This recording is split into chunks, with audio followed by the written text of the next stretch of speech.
A router bit can have a bearing at the top, bottom, or in both places.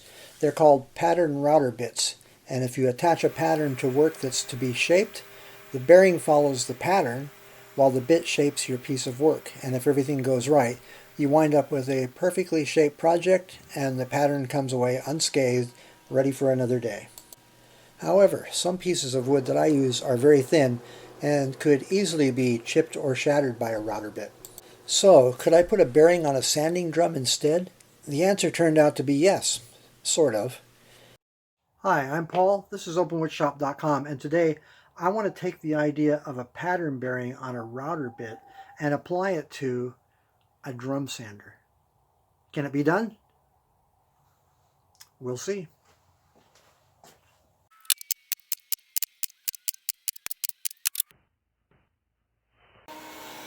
I started with a piece of 3/4 inch melamine from the scrap bin.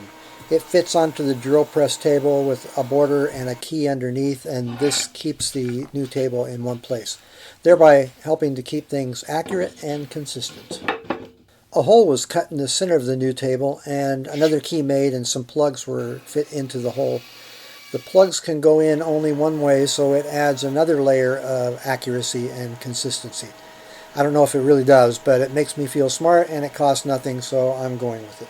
Next, I use some hardboard to make circles that will follow the pattern, and they have to be the same-ish diameter as the sanding drums I have. A center hole fits onto the circle jig on the disc sander, and a nice round circle is made, and then it's back to the drill press, and I use a 16th inch drill that helps to center the new disc, and it gets glued onto one of the plugs.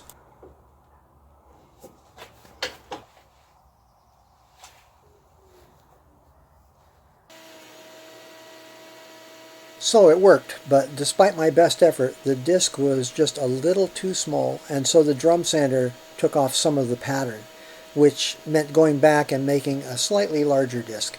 And this worked as it should, but I didn't really care for the friction that was occurring between the disc and the pattern. So after some serious dandruff scratching, I decided to try and use an actual bearing. It fit one of my smaller drums and it worked perfectly. No excess friction, and it didn't ruin the pattern. But although a small 7/8 inch drum works, a large drum would hold up better and the sandpaper would last longer. But there is no bearing that I could find that had an ID of 5/16 of an inch and an OD of 2 3/8 inch.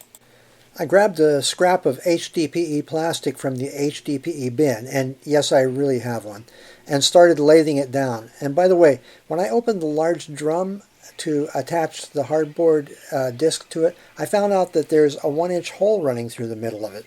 The metal discs on the top and the bottom have a pressing that dips down into the hollow in the rubber drum, and it works surprisingly well in keeping the drum centered. But since I'm making my own HDPE bearing, I decided that I would fill the hollow with an HDPE plug as well.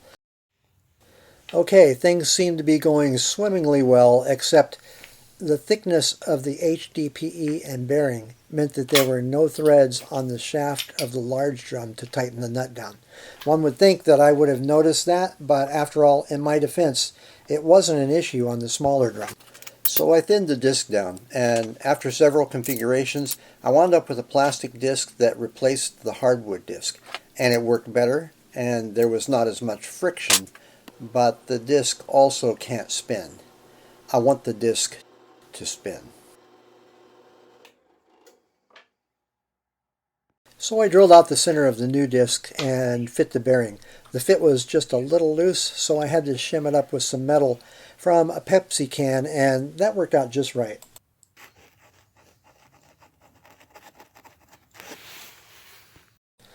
I had no way to permanently attach the plastic disc to the bearing, so a large washer was used to keep everything together.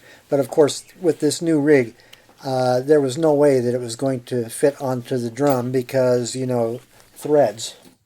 So back to the table. I took a plug and made the assembly, and it looked like victory was about to be mine.